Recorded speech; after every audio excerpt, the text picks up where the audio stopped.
de paz, noite de amor, tudo nome derredor, entre os astros que espalhem a luz, nela indicando o menino Jesus, brilha a estrela da paz, brilha a estrela da paz. Noite de paz, noite de amor, ouve o fiel pastor, coros celestes que cantam a paz, que nessa noite sublime nos traz o nosso bom Redentor, o nosso bom Redentor. Noite de paz, noite de amor, oh que belo resplendor, paira no rosto do menino Jesus, e no presépio do mundo a luz, dorme em paz, ó Jesus, dorme em paz, ó Jesus. Graça e paz. Amanhã nós temos o nosso culto profético online, normal, às 8h30 da noite, somente online, tá? No domingo, excepcionalmente, nós teremos culto no dia 24, somente às 10 horas da manhã presencial, tá? E à noite não. À noite nós vamos preparar, nós estamos preparando as mensagens dos pastores para a igreja, né? Então, às 18 horas nós vamos estar apresentando as mensagens, tá bom? Na segunda-feira, que geralmente é seminário, excepcionalmente nós vamos apresentar o culto somente online, às 8h30 da noite, tá? Na terça-feira volta ao ritmo normal, seminário, às 8h30 da noite, Ministério Plural. Na quarta-feira, normal, Café com Deus, e assim por diante, tá, gente? Eu vou deixar uma mensagem para vocês. A gente está aprendendo, tá, gente? Sobre célula, sobre a fruta, microcélula. Eu estou aprendendo. Já faz quase um ano que eu estou estudando, que eu estou conversando com o Espírito Santo. Ele me ensina gradativamente e eu vou passando para vocês semanalmente aquilo que o Espírito Santo está me ensinando. E uma das coisas importantes é que a referência de um funcionamento de uma igreja ou de uma célula, a referência principal é Jesus Cristo. Ele é o primeiro, ele é a referência, ele é o maior exemplo. Ele começou com a fruta da igreja cristã, ele é o chefe. Ele mais dois, sempre ele tinha ele mais dois, né? Jesus Cristo, mais dois discípulos que ele avrutava, ou ensinava, acompanhava. Tá. E na nossa igreja, como que tá? Bem, eu já estou... na nossa igreja, Jesus Cristo, através do Espírito Santo, ele começou a fruta com duas pessoas, tá? Que sou eu e a minha esposa Lida, tá? Então, como que começou a fruta no nosso meio? O Espírito Santo está nos ensinando. Estamos há um ano diariamente aprendendo com o Espírito Santo, assim como Jesus fez com os dois primeiros discípulos. Ele ficou vários meses ensinando. E o Espírito Santo está fazendo a mesma coisa comigo e com a Lida. E na medida que eu estou aprendendo, eu tenho repassado para vocês, tá? Então, Jesus começou com dois. O Espírito Santo na nossa igreja começou com dois. Começou comigo no ano passado, junto com a Lida. Ela vai sempre junto comigo. E estamos caminhando, tá? Estamos aprendendo ainda, né? Então, assim como os discípulos demoraram um tempo, também estou demorando um tempo e na medida que eu estou aprendendo, eu estou repassando para vocês, tá? Como que Jesus atuava? Jesus atuava em todos os dons, nos 9 dons espirituais, sempre. E o corpo de Cristo, assim que Jesus subiu ao céu, o corpo de Cristo precisa continuar atuando nos dons espirituais, não pode ficar só na teoria, tá?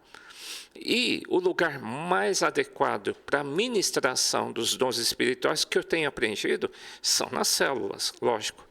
Na igreja não dá, na igreja é um culto público de muitas pessoas, né?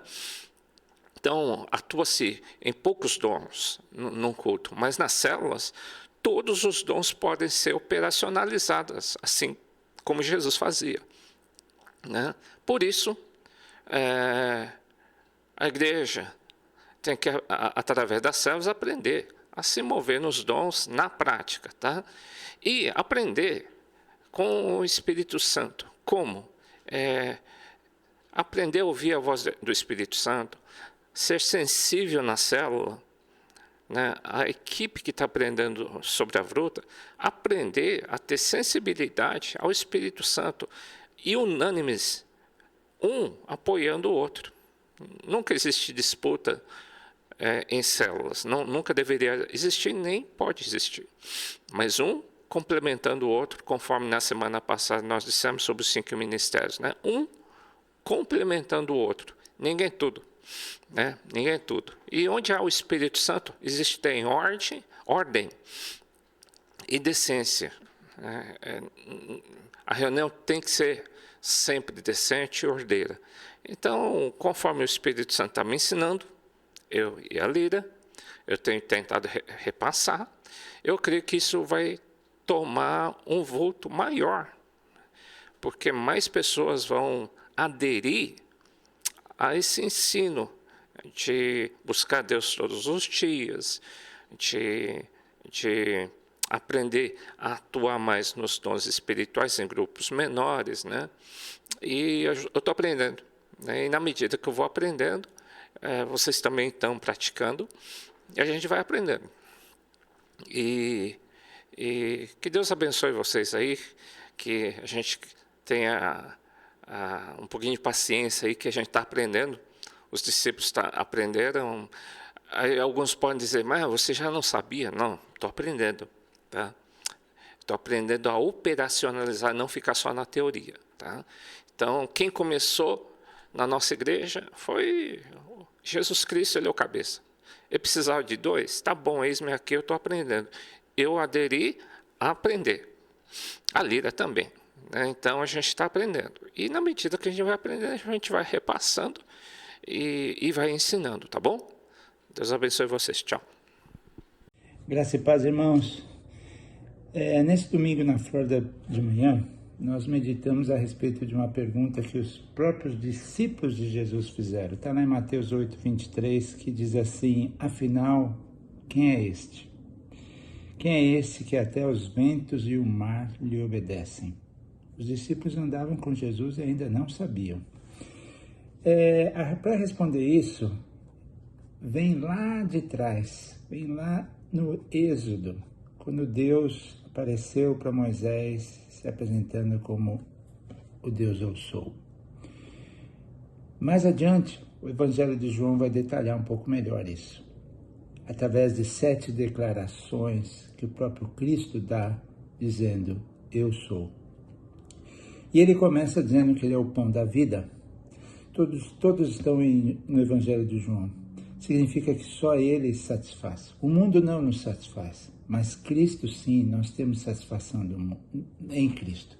Depois ele diz que ele é a luz do mundo. Quem me segue jamais andará na escuridão. Só há uma maneira de nós sairmos do mundo das trevas, é através de Cristo. E ele segue dizendo que ele é a porta da salvação, ele segue dizendo que ele é o bom pastor, ele segue dizendo que ele é a ressurreição e a vida, e ele é o caminho, a verdade e a vida. E por fim ele diz que ele é a videira verdadeira. Esse é o nosso Deus, Jesus Cristo Nazaré. Siga-o e você vai saber quem ele de fato é. Um feliz e santo Natal para todos. Graça e paz, igreja. Neste domingo o pastor Chori pregou aqui em Ilhabela a respeito de Filipenses 2:8, dizendo: e achado na forma de homem, humilhou-se a si mesmo, sendo obediente até a morte, e morte de cruz. E o pastor Chori falou que haverá uma geração cheia do Espírito Santo e obediente até o final. Sejamos obedientes, que deixemos os nossos vícios, os nossos pecados. Em Isaías 11, 1 e 2 diz que porque um rebento brotará do tronco de Jessé, e das suas raízes um renovo frutificará, e repousará sobre ele o Espírito do Senhor, e o Espírito de sabedoria e de entendimento, o Espírito de conselho e de fortaleza, o Espírito de conhecimento, de temor do Senhor. Sejamos essa geração cheia do Espírito Santo e obediente até o fim. Nós estaremos até o fim, para que Deus venha buscar essa noiva sarada, limpa, sem rugas, para que nada o impeça o mover de Deus. Deus abençoe poderosamente. Graça e paz, irmãos, boa noite. Eu gostaria de compartilhar a mensagem que eu ministrei neste sábado na igreja de Sorocaba, onde eu usei como texto Jeremias 17, de 5 a 10, que fala que bendito é o homem que confia no Senhor, que é como uma árvore plantada junto ao ribeiro. No entanto, esta passagem ela não fala que não virá o calor, ela não fala que não virá a seca. Muitas vezes o Senhor permite que venha o calor, a seca, as tribulações em nossas vidas, para que nós possamos estender nossas raízes até alcançarmos esse ribeiro, que é o Senhor, que é a palavra de Deus, são as águas, o Espírito Santo. E quanto mais nós alcançamos este ribeiro através das raízes, mais elas crescem, se aprofundam, a ponto de nos tornarmos fortes, inabaláveis. No domingo, o pastor Paulinho pregou na igreja de Ibiúna, onde ele discorreu a respeito do anúncio da gravidez de Maria através do anjo Gabriel. Apesar de todos os fatores desfavoráveis, Maria era virgem, ainda não era casada. Ela ficou assustada e espantada com a notícia de que geraria Jesus, o Messias. Provavelmente era de pouca idade. No entanto, ela creu e muito mais, obedeceu, dizendo ao anjo: aqui está a serva do Senhor, que se cumpra em mim conforme a tua palavra. Sobre a palavra de Deus, nós também devemos ser obedientes para podermos alcançar as nossas promessas. Deus abençoe a todos, uma boa célula. Olá, queridos, a paz. Vou trazer um pouquinho aqui da reflexão do que foi compartilhado no domingo pela nossa irmã Andréia, lá na Igreja Cristã do Tremembé. O texto base que ela usou foi o livro de João, capítulo 5, nos primeiros versículos, onde é narrado ali a cura de um enfermo há 38 anos, que estava ali à beira de um tanque, que uma vez por ano era movimentado as águas e as pessoas eram curadas. Ela fez um paralelo que muitas vezes nós esperamos ou temos nossa confiança em pessoas, em homens, onde nós devemos de fato entregar toda a nossa confiança a Deus. Então, existem situações difíceis, existem até pessoas que podem nos ajudar, mas muitas vezes elas não nos ajudarão. Nós permaneceremos mancos. À medida que nós nos apropriamos daquilo que Cristo pode fazer, daquilo que Cristo fala e nos ordena, as coisas mudam. E aí, nesse diálogo com esse coxo, Jesus então perguntou se ele queria ficar são. E o homem mesmo disse que ele não tinha ninguém quem pudesse ajudar. Então Jesus libera uma palavra para que ele levante, tome seu leito e ande. E nessa situação, então, o homem foi curado e saiu anunciando a maravilha daquilo que o Senhor tinha feito. É interessante perceber que depois disso começou a haver uma perseguição ainda maior para aquilo que Jesus tinha feito. E muitas vezes é o que acontece conosco. Muitos que estão ao nosso lado não vão celebrar as nossas vitórias, não vão se alegrar aquilo que o Senhor fez. Muito pelo contrário, vai aumentar ainda mais as perseguições daquele que fez. Então é um pouco disso que ela compartilhou e levou a igreja a refletir. Deus abençoe a todos. Say